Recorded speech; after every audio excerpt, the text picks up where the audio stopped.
I'm calling you because we have some bad news about your wife and your daughter. Yeah. We responded to the house, and that they're deceased. Yeah. Do you know that? I did.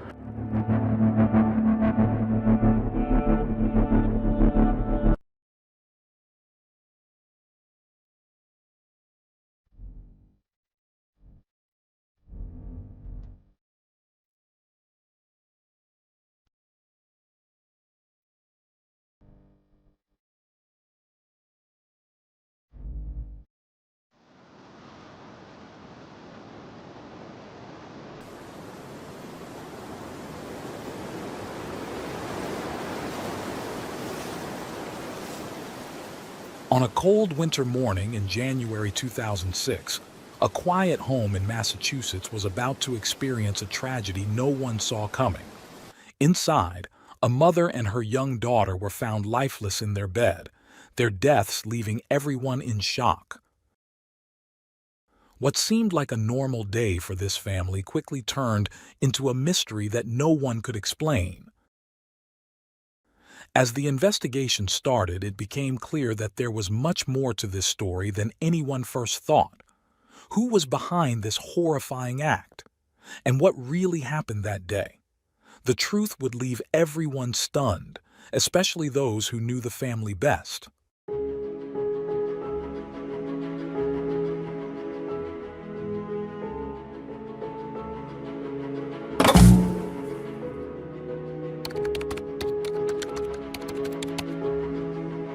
The case of the Entwistle family.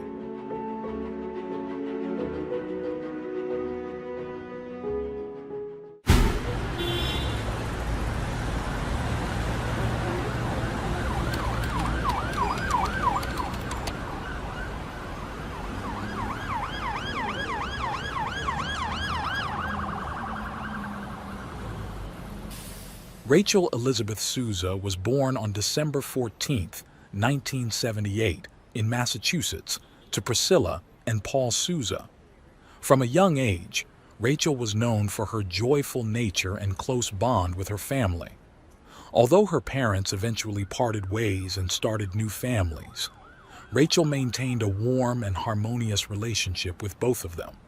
Surrounded by love and support throughout her childhood and adolescence, Rachel's optimistic view of life was reflected in the choices she made and the way she approached challenges. As she neared the end of high school, Rachel was ready to pursue her next big dream, studying abroad. With the full support of her parents, she set her sights on England, eager to explore new cultures, make friends, and broaden her horizons. Her warm personality and infectious smile made the transition to a new country smooth and exciting. Once settled and enrolled at a local university, Rachel embraced every opportunity to discover something new. It was during a boat ride on the river that her life took an unexpected turn. In what seemed like a scene from a romantic movie, Rachel locked eyes with a young man also enjoying a quiet afternoon on the water.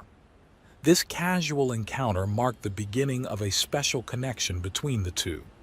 The young man named Neil was born on September 18, 1978, and grew up in a small town in the heart of England. He was the son of Clifford, a coal miner, and Iben, a school cook. His family was completed by his younger brother, Russell. Neil, determined to make the most of his opportunities, attended the University of York, where he earned a master's degree in electronic engineering. From the moment they met, Rachel and Neil felt an undeniable bond, and their relationship quickly flourished. After a period of dating, they decided to marry in a beautiful and emotional ceremony in the summer of 2003, held in Rachel's hometown.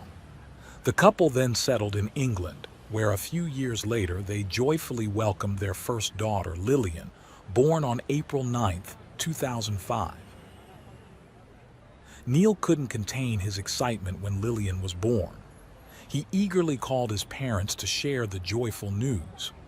According to the couple's later account, they could hear the pride and happiness in Neil's voice as he spoke.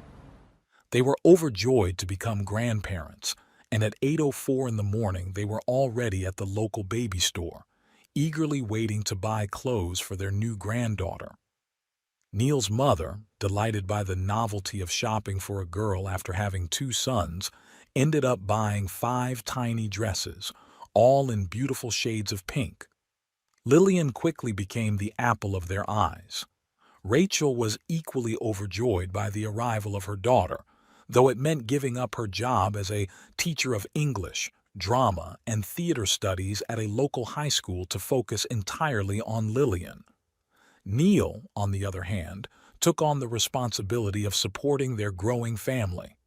Everything seemed to be falling into place until, 3 months later, Neil announced to his parents that the family would be moving to the United States. The news was difficult for his parents to hear. While they understood their son's reasons, they were saddened by the thought of not being able to watch their granddaughter grow up. Nevertheless, they threw a farewell party and hoped that, one day, Neil, Rachel, and Lillian would return to England. At the party, Lillian happily babbled in her crib, wearing one of the pink dresses her grandmother had bought. Once they arrived in the United States, the young family stayed with Rachel's mother, Priscilla, and her husband Joseph in Massachusetts as they searched for a place of their own. While Neil worked in IT, Rachel continued to care for Lillian, adjusting to their new life across the ocean. By the end of December that year, the young couple decided to move into a beautiful and expensive rental house located to the east of Boston. Once the deal was finalized during the first week of January 2006, Rachel, Neil, and Lillian settled into their new home, and their future appeared bright and full of promise. To celebrate, they invited a mutual friend to dinner at their house on Saturday, January 21st. However, when the friend arrived that evening and knocked on the door, there was no answer. She called their phones, but neither picked up. It was winter, and the cold was unbearable, but she had no choice but to wait. Given the recent arrival of Rachel and Neil's first child, the friend assumed they might have had an unexpected situation that disrupted their plans. After some time, she contacted Priscilla, only to find that she also hadn't heard from her daughter, which was even more unusual. The friend, now growing anxious, believed that there was no way Rachel would have forgotten or made her wait for such a long time. Desperate, she called the police to request a welfare check on the family. Officers responded to the request and conducted a superficial inspection of the house, but found nothing out of the ordinary. According to the local police sergeant, the exterior of the home appeared normal. As the hours passed, however, Priscilla and her husband were consumed by panic. Rachel had always been extremely close to her mother, and after Lillian was born, that bond had only grown stronger, as Rachel often turned to her mom for help with parenting. Determined to find their daughter's family, Priscilla and her husband Joseph contacted local hospitals, reached out to all their relatives and friends, and maintained constant communication with the police. However, as the hours passed, the situation remained unchanged. By the night of Sunday, January 22nd, the police returned to the house. This time, they entered through the garage, which was empty of vehicles. Once inside, they noticed the family dog locked in a cage amidst many boxes still unpacked from the recent move. As they ascended to the second floor, the officers encountered a grim scene. Hidden under a pile of bedding in the master bedroom were the lifeless bodies of 27-year-old Rachel and her 9-month-old daughter, Lillian. However, there was no sign of Neil in the house. The police had the difficult task of informing Priscilla and Joseph about the tragedy. As expected, they were devastated, unable to comprehend that something so horrific could happen to them. As the investigation into the family's movements proceeded, authorities discovered that the last time they had been seen together was Thursday afternoon, recorded by security cameras at a local shopping center. The main focus of the investigation now turned to finding Neil. The only lead the police had was the license plate of his car. So, since he was from England, the detectives considered the possibility that he might have returned there. They contacted airport authorities and their suspicions were confirmed. After reviewing the parking lot footage, it showed Neil's car entering the lot on the night of Friday, January 20th. This information led the police to uncover that Neil had flown to London on the morning of Saturday, January 21st. On Monday, January 23rd, the police called Neil's parents in England, and after a 2-hour phone conversation, which was recorded, Neil explained that he had left the house on the morning of Friday, January 20th, around 9 a.m. to run an errand, leaving Rachel and Lillian asleep and safe in the master bedroom. When he returned about 2 hours later, he found both of them already lifeless, likely as a result of gunshot wounds. He had no idea who was responsible and, in a panic, his first instinct was to cover their bodies with a blanket.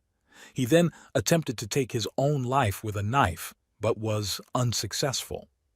Desperate, he drove the family car to his in-laws' house, knowing Joseph had a gun and intending to use it to end his life. However, when he arrived and found the house locked, he had no other option but to fly back to England to be with his parents and put some distance between himself and the nightmare. Meanwhile, Neil's parents had no idea what had happened until their son unexpectedly showed up at their doorstep. The words Neil spoke were enough to shatter them, and his mother collapsed to the ground, on her knees, tears streaming from her eyes. She couldn't breathe or speak. It was as if the world had stopped, and from that moment on, she was transported into a reality far darker than she had ever known.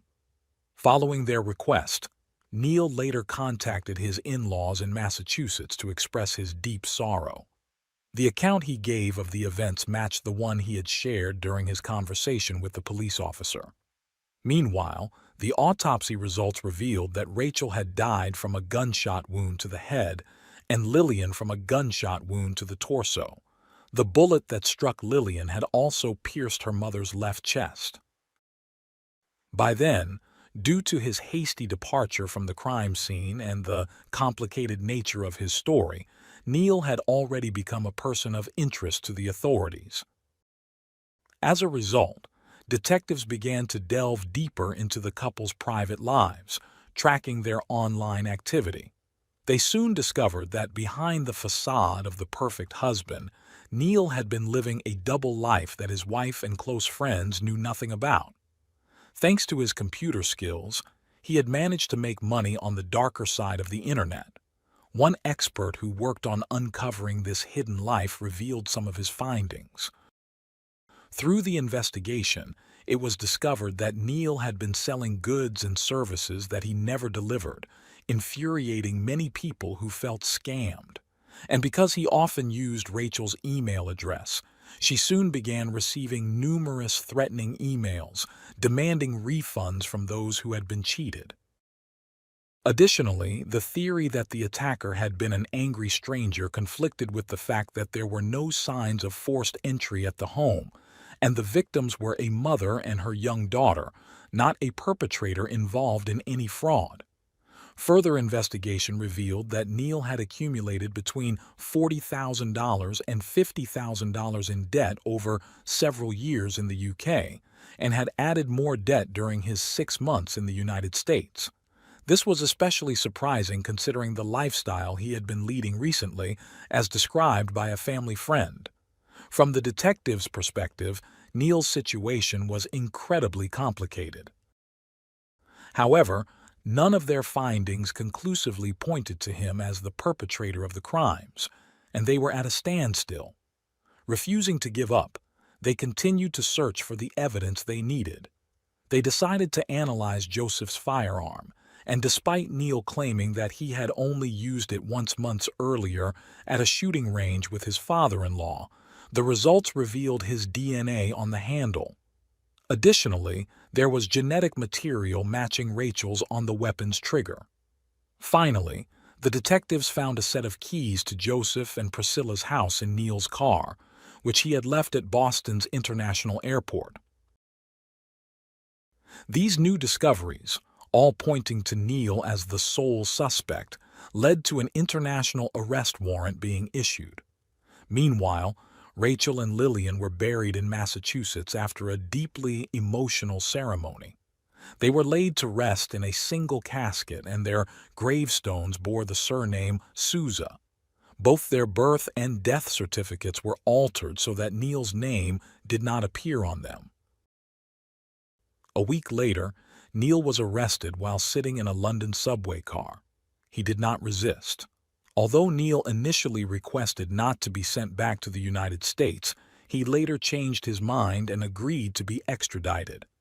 Outside the courthouse, his attorney stated that his client intended to cooperate fully with the authorities, particularly because he did not want to cause further suffering to his late wife's family or to himself.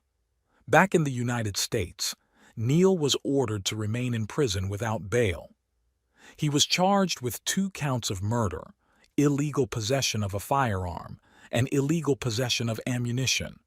Neil pleaded not guilty to all charges, and shortly after, the district attorney held a press conference to explain to the public what they believed had happened. At some point on the morning of Friday, January 20th, Neil, most likely using his father-in-law's weapon, ended the lives of Rachel and Lillian, who had been lying in bed next to her mother. The prosecutor also mentioned that, while they could not confirm it, they had reason to believe that Neil's original plan had also included taking his own life, though that did not come to pass. Finally, the prosecutor stated that after the murders, Neil returned the weapon to his father-in-law's house and made arrangements to leave the country. In December 2006, nearly a year after the crime, while Neil was in pre-trial detention awaiting his trial, officers discovered letters in which he expressed feelings of depression to his parents and legal team, suggesting that he might be contemplating ending his life. As a result, he was transferred to a hospital for a mental health evaluation. A forensic psychiatrist determined that Neil exhibited symptoms of Asperger's syndrome, which the specialist suggested could explain some aspects of his behavior. It wasn't until mid-2008, after numerous delays, that the court began selecting jurors. The defense raised concerns about the fairness of the trial, citing the widespread media coverage of the case. Reports indicated that some potential jurors had already formed opinions about Neil's guilt before the trial even began, presenting an additional challenge for the defense in ensuring an impartial jury. Despite these concerns, Neil's trial in Massachusetts began shortly afterward. While his defense team fought to exclude DNA evidence and other materials obtained without a warrant, the court rejected these attempts. Neil chose not to testify in his own defense and did not call any witnesses, while the prosecution presented a strong case. Throughout the trial, Neil's parents were forced to listen to a disturbing narrative in which the prosecution portrayed him as a cold-blooded man, manipulative and deeply in debt, willing to eliminate his family to escape a life he could no longer maintain, then fleeing the crime scene to avoid justice. As expected, this experience was devastating for them. They were also mourning the loss of their only granddaughter. To make matters worse, the prosecution introduced further evidence of Neil's alleged obsession with sex, adult websites, and his shady activities online, painting a picture of a self-absorbed psychopath who sought to escape a life spiraling out of control. However, one of the most heartbreaking moments for the jury was when the prosecution presented the stained clothing that little Lillian had been wearing when she lost her life. The visual evidence of the tragedy deeply affected everyone following the trial, and images of Rachel and Lillian's bodies together in bed were shown as a key piece of evidence. While Neil remained calm for most of the trial, one particular moment caused widespread outrage and controversy among the large public following the case on television. During the showing of a video of his wife and daughter's lifeless bodies curled together in bed, Neil appeared to break down and covered his face with his hands. However, some observers pointed out that his reaction, far from being one of remorse, seemed more like a nervous laugh disguised as tears, which fueled public perceptions of his coldness and lack of genuine emotion. On June 25, 2008, Neil was found guilty of the murders of Rachel and Lillian Souza. As he listened to the verdict, he closed his eyes, almost as if he couldn't believe the decision of the court. Outside the courthouse, his mother surprised everyone with her comments to the press saying she believed her son was innocent. Despite what she chose to believe, Neil was sentenced to life imprisonment without the possibility of parole, the mandatory penalty in Massachusetts for crimes of this nature. The judge made it clear that the sentence could only be altered by a pardon from the governor or a successful appeal. Additionally, Neil was prohibited from profiting from the sale of his story. After being transferred to prison, Neil's legal team automatically appealed to the Massachusetts Supreme Judicial Court. As his previous attorney was facing serious health issues, Neil hired another lawyer who argued that the search of the family home was conducted without a warrant and that, as a result, the evidence obtained should have been excluded during the trial. While the appeal was under review, Neil suffered a severe incident in prison. He was tricked into shaving his head in an attempt to gain protection from a white supremacist gang. Instead, the gang threatened him with harm, and as a result, authorities placed him in protective custody.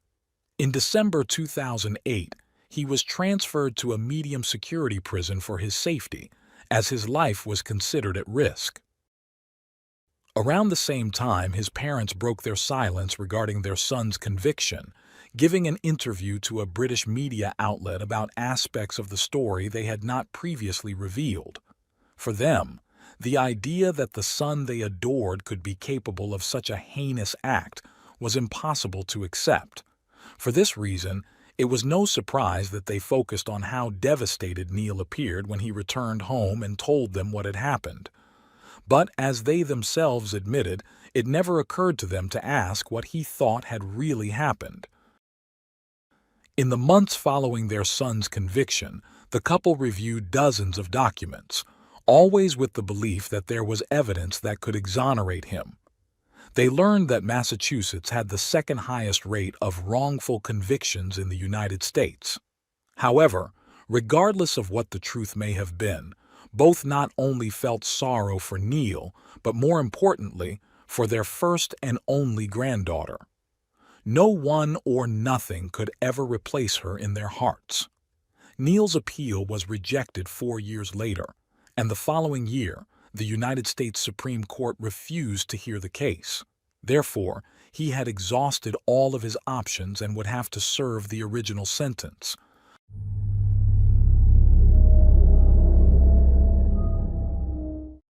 Thanks for tuning in to Unreal True Crime. If you're intrigued by mysteries from around the world, check out our new channel, Latin Crimes, where we dive into the gripping true crime stories of Latin America. Don't miss out. Subscribe now for more thrilling investigations.